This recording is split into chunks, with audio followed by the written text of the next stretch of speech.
Hi, everyone. Today we are talking about the merger of two big organizations in the Down syndrome community, NDSS and LuMind. We're excited because this will have important implications for our loved ones aging with Down syndrome. And today we have the heads of both of those organizations with us, Candy Pickard from NDSS and Hampus Hillerstrom from LuMind. Will you guys tell us a little bit about yourselves? Candy Pickard. I'm the CEO of the National Down Syndrome Society, and I have a 13-year-old son with Down syndrome, which is what brought me into the Down syndrome and the disability space. I've been with NDSS now, just celebrated in June, 10 years with the organization. I've held many different roles over my tenure at NDSS, but I've been in my role as president and CEO, or formerly president and CEO for the last 6 years, and stepped into the CEO role just the last month when we merged with LuMind. Campus. And I'm Hampus Hillerstrom. I'm the former CEO of LuMind and currently the president at National Down Syndrome Society. I was in the role at LuMind for 8 years. And prior to that, 3 years on the board of LuMind. And I've also, before that, worked in industry in different roles in investment banking and venture capital, and investing in biotechnology. And I have a 12-year-old son, Oscar, who has Down syndrome. He's 12 now? He's 12 now. Oh, my goodness. So I know we're here to talk about the merger of your two amazing organizations, but I think before we do that, I'd like to kind of lay a foundation on, what's NDSS all about and what has LuMind's focus been, kind of so we can get an understanding of what you two did separately before you came together. Candy, could you tell us about NDSS?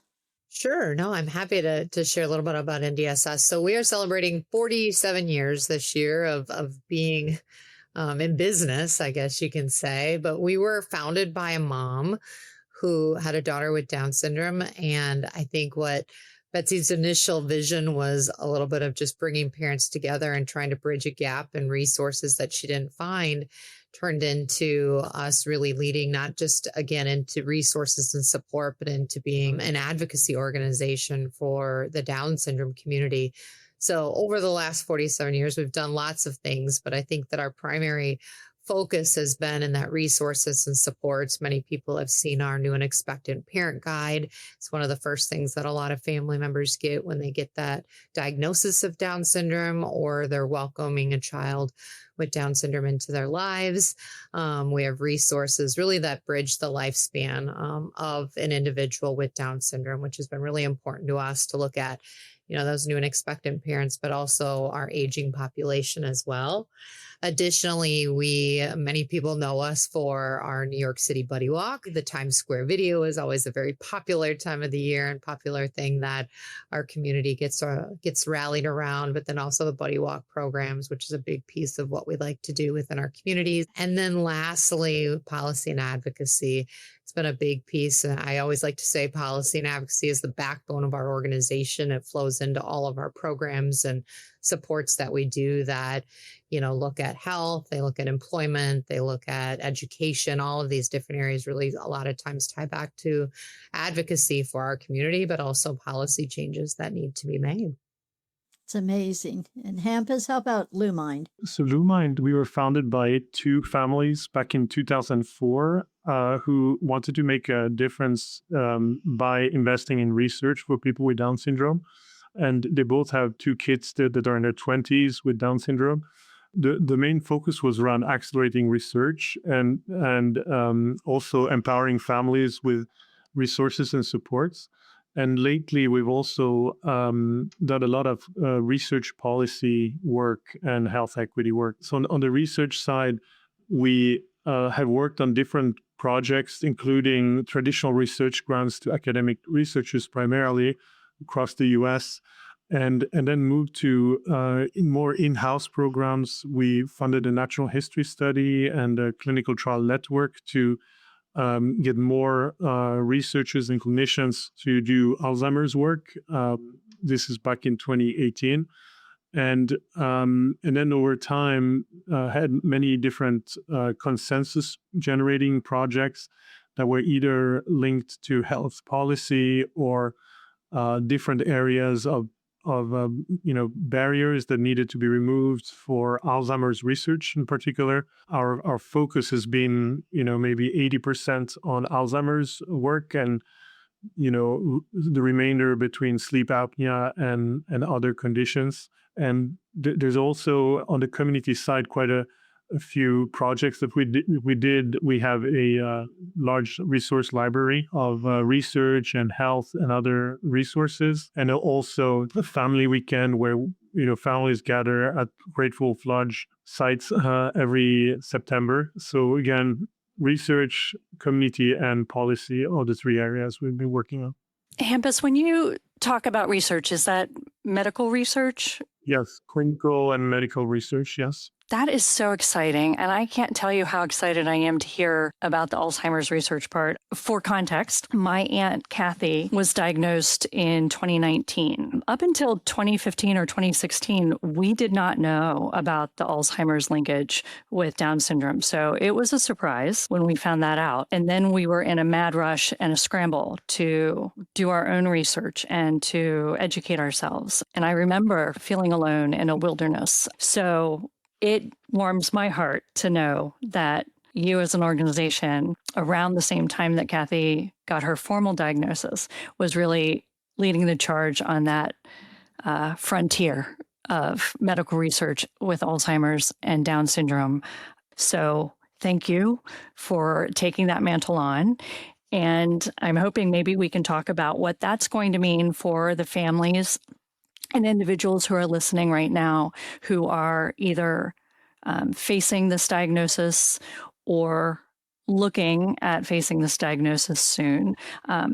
Maybe you can talk about, the reasons why the merger was important and what that's going to mean. Yeah, it's a great question, Molly. I think what's really great is NDSS and LuMind have always had just a really great partnership and collaboration. I think that, as Hampus mentioned, right, we've worked on a lot of things around advocacy and policy, or coming together on how we try to utilize each other's strengths to add value to the community.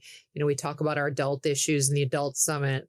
LuMind has always been a sponsor of our research room that we've done at the Adult Summit. So there are all of these just correlations of our teams and both of us as leaders coming together, that when, the idea was mentioned, I think we both, as leaders of these organizations, were like, this makes sense. And I think the other piece that, when we sat there, and I know Hampus and I have talked about this numerous times, and our boards both felt this way too, is that at the end of the day, it's about the impact for our families and it's the impact for our community. And if we can come together and collaborate our efforts to really make a positive change in this Alzheimer's and Down syndrome space, then why wouldn't we? It's our job as leaders to do this for the community. Hampus, anything you want to add to that as well? Yeah, so just like the main driver of the merger is the bigger impact we can have on families, and having less noise, less overlap, less duplication. Going forward, there will be very important work in terms of increasing that awareness. There's many families like your family where they don't know, and so together we can have a much bigger Alzheimer awareness campaign in the future that we work on, and all the techniques LuMind would have used to inform families about clinical trials that are thankfully here now for our population. There's a lot more families that NDSS knows directly and has a contact with and has built trust that we can bring out the same message to. And now having everything in-house makes everything easier and better to do. So we see many advantages, but the main one is really for families. I'm sure you have kind of thought about what are we going to do over the next 3 to 5 years. Do you have something that you can share with our listeners about what plans are for looking at research now that you two are united now? I think that what's really unique is that we're realizing, right, that our individuals with Down syndrome are living longer. And this connection between Down syndrome and Alzheimer's disease has become a conversation, and we're seeing all this research. But I think it's also still one of the biggest medical challenges for the generations of individuals with Down syndrome to come. And so I think as our board chair, Carlo Frappoli, has shared, and if anybody watched the video about the merging of our organizations, he has a 63-year-old brother with Down syndrome. And he's like, the work we're going to do, which campus is going to share, I promise, that we're going to do together isn't going to impact Joe. It wouldn't have impacted Aunt Kathy, right? But it will impact my son, campus's son, and others that are really, the generations that we're looking at right now. And so I think as we continue to learn more, we'll continue to shift this. But for us, like, this is going to be a really large priority for the organization. And campus, I'll let you dive into a little bit more of like why we need our families to educate themselves and what some of our goals are moving forward. To the point of like the urgency, the clinical trials are now here, and it's going to be very important that families are aware about those opportunities, and that when it comes to the messaging that we give out in the Down syndrome community around Alzheimer's, that everybody uses the same voice, and that we partner with the other nationals, the local organizations, and we plan to do a large Alzheimer's campaign in the future to increase that awareness. And our target is the end of 2026 for that. We also hope on Capitol Hill to raise awareness around Alzheimer's issues, and when needed, try to, have action alerts and items we ask for. And lastly, there's also really exciting development around blood diagnostic tests that are just this year being approved for the general population. So we are having some projects evaluating whether or not they need to be adapted for a population. And it matters because you don't want to delay the diagnosis for a population.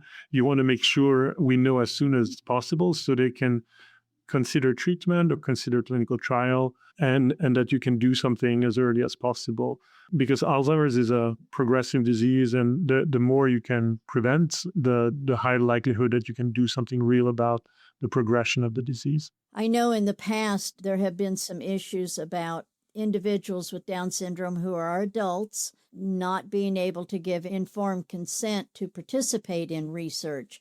Are we finding ways to jump through that hurdle? I would want Matt to be, if there was something close enough, the whole question of he's got a guardian, and how would I be able to let him participate in some research that might be beneficial to Mason? How do we get around that is that still an issue? So generally, the best practice is to ask for consent and assent. So you ask both the caregiver and the person with Down syndrome to agree to the trial, and either can leave the trial at any moment, anytime. Nobody can ever be forced to stay in a trial if they don't want to. It is more complicated when you have somebody who has a legal guardian as opposed to a caregiver that knows them really well. These are kind of more complications, but it happens all the time that those people who are in those situations are part of trials. So it is possible, more complicated. That's what I would say.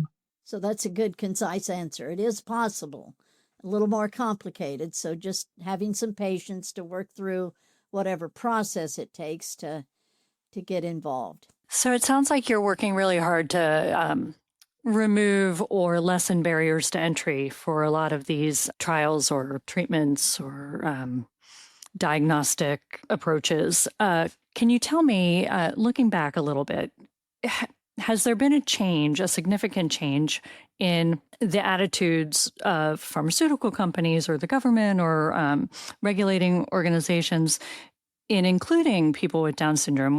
Why is it that they weren't participating before, but they are? The door's been open now. Some of the reasons is organizations like LuMind and NDSS pushing for dialogue, and clinicians and researchers, pushing along with us and asking for there needs to be a trial of those recently approved Alzheimer's treatments to make sure They are, understand how they work in people with Down syndrome and that they're safe and so forth. And so the combined push has led to this trial, that's starting soon next year.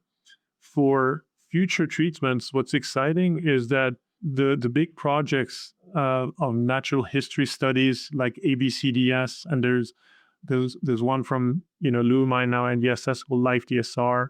There's two different natural history studies in Europe that were collecting data over time on adults with Down syndrome. And with those studies, there's a better understanding now of the course of progression. And some of those results have shown that there's a very clear progression, very homogeneous progression in our adults. Once you have those amyloid beta plaques in the brain and you reach a certain level, from there's a very clear, rapid progression. And it doesn't change much from individual to individual. And so these results make it very interesting and attractive for companies to, conduct trials, in Down syndrome, because you have a higher chance actually that you can show that your treatment works if you develop an Alzheimer's treatment because of that, clear progression. And the statistics for Alzheimer's in our population are really tough. It's like almost everybody is at risk of getting Alzheimer's in their lifetime. So you're not going to enroll people in your trials that are not at risk for Alzheimer's. And so we hope that this kind of scientific interest, and then the reason that there's a potentially higher chance of having a successful trial and a successful drug by developing it for our population. It's actually very interesting for our population because they have this interest in us, and there's going to be more trials in the future because of that. Yeah. Molly, I'd just like to add too for that one. I think that we're also learning that there's just a lack of education to the general population around this topic as well, right? And I think that when we even, there was a couple years ago, I was doing a congressional briefing and we mentioned the correlation between Alzheimer's disease and Down syndrome. And I had offices reaching out to us afterwards, asking us more questions about this. You mentioned this. What do you mean? We didn't know that there was this connection and correlation. And so, what Hampus is saying is absolutely accurate, but there's the general population, I think, is very interested in this because they don't know about it. And it's so new to them that they do want to be involved to try to find some sort of solution to this. But we also need, we need family members and caregivers and others to learn more within our community to be able to be part of these trials, to get these treatments, to find this, these solutions. And it sounds like that's one of the superpowers that will happen with the merger, is that there's the powerhouse of LuMind with the medical research and the reach of NDSS.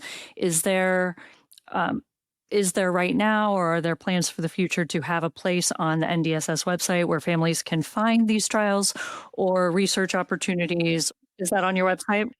Obviously, as JD mentioned, we're 1 month into this. So a lot of information is still kind of coming over to this, but LuMind's website is still live. You can go directly to their website and you can still have access to all the information and resources that they had on there. On our website, we obviously have all of our information. And if I'm not mistaken, I believe we do have a listing for ways to get involved in research. And it's part of our newsletters, and some of the different things that we go out there now are just like other types of research that are out there. So this is going to move quickly for our team and also be able to make sure that the community has access to this information. And we want to take away that fear, I think, of trials and research and participation. And I don't know if you're going, I saw your interest there, Molly, but I think that that's a big piece. I know that when Mason was born, it was like, oh, you've got to get involved. And it was like, wow, I don't know if I want to do that. Right. And now we're learning all these things and I'm thinking, why wouldn't I do this? But there's still families out there that have a lot of questions, and we got to be able to answer those questions and be able to give them some some sense of just calmness. Security, yeah. Security, absolutely. One of the biggest goals that I have around all of this, Molly and Jadine, is that I want families to trust NDSS. And that's very important to me. That's very important to our team, is that trust that we've built with families over the years. And so we want to continue to build that trust within families as it comes to better understanding clinical trials and being involved in clinical trials, and realizing that we have an open door for conversations, or to sit down, or to connect a family with another family, right? If all these consents are made, to talk about what this is like, because it's so important for our families to make that consideration to participate in these trials, to truly, truly make an impact, as you were saying, Jadine, right, on these future generations. We need our community to be part of this, and we want our community to be part of this, but in a way that feels obviously very good for them and comfortable for them as well. So one of those studies has Aunt Kathy's information. We enrolled Aunt Kathy into one of those studies where it was actually really seamless. All they needed was our consent, or her consent, to extrapolate data from all of her doctor's visits. It was painless and easy. And a little plug for ABCDS. After Aunt Kathy passed away, we donated her brain to their brain donation program. So hopefully, when your two loved ones get to be this age, they may very well have a very different future than Aunt Kathy or Matthew or Matt. Well, that's who we're doing it for, right? We're doing all of this work for the Aunt Kathys and Matts of the world. And there's so many others, right? That Mia Petersons, there's so many amazing individuals with Down syndrome that we've lost to this disease. And we don't, if we can make a difference. That's what we want to do. Yeah, it's like we're working around the clock to make things happen for our adults today, and then we're very hopeful for those who are born today, or our young children, or the age of our kids, that they will have solutions by the time they grow up. But then there's no moment to spare in the meantime for everybody else. And so our goal and mission is to have individuals with Down syndrome thrive, and that includes by having healthy lifespan and not be affected by Alzheimer's disease. So what we can do is informing families about these trials, demystifying all the trials, and then sharing, and as objectively as we possibly can, sharing about each one of those trials, and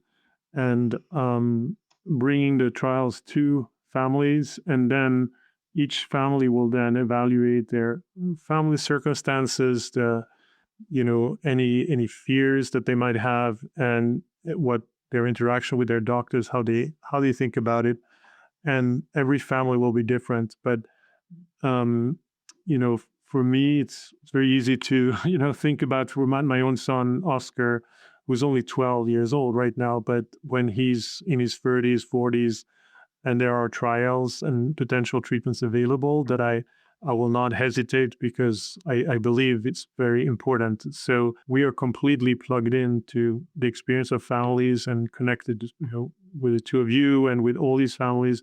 So we really have the best interest of families at heart. So, do either of you have any last words you'd like to share with our listeners before we close out this amazing conversation? And number one, thank you guys for having us on here to just talk a little bit more about the impact that this merger has on the community, and bringing two organizations together is a really good thing for our community, and we're really excited about it, and we're just thankful you guys want to chat a little bit more about it. But I think as we're talking about these aging families, and if it's Alzheimer's related, or if it's dementia, or whatever the topics or issues, or even if it's just employment, right? All these different topics, NDSS is a resource, and we're a tool. And you guys, Jadine has heard me say this a million times, and partly it's because of her, but we want NDSS to be a place where our aging families feel like they belong, and that they have a resource and a home within us. And again, if you're not getting something, come to us. Like, we want to know what you're feeling or what you're experiencing so we can do something about it. Thank you so much. Thank you both, Candy and Hampus, for spending time with us today, explaining the work that you're doing and the merger and what's going to be different moving forward. But also, and more importantly, thank you for your heartfelt passion for our community. It's wonderful. It's wonderful to hear. And I think our families are going to get a lot out of this episode. I want to add that we will be including all the links to all the programs and websites that you mentioned today. Jadian likes to end our podcast with a quote that's applicable to each topic. Today, our conversation with Candy and Hampus was about the new research pillar in NDSS. And even more, it was about the strength that comes from joining others in like causes. So, Jadian, what did you find for us today? Well, this one was a hard one because they wanted to talk about, when I Googled it, acquisitions and mergers. And it's like, no, it wasn't like that. This is like a joining of hearts, But I found something from a fellow by the name of Tom Vilsack. And it's like, I know that name. Why do I know that name? Well, it turns out he used to be the governor of Iowa, my home state. And he was Secretary of Agriculture. And I used to farm, so I should have known that. But I guess he was under 2 presidential terms. He was Secretary of Agriculture. But this is so perfect. People working together in a strong community with a shared goal and a common purpose can make the impossible possible. Can make the impossible possible. And that's what you guys are doing by having brought these 2 amazing, strong organizations together to do the best that we can for the people that we love so much. So I just think, that you guys are a shining example of what coming together and working together and supporting each other to support others, what that looks like. And I'm so proud to know both of you and to call you guys my friends. So thank you. Can I come to the screen and give you a hug? I know, right? You guys, I was like, That double hug.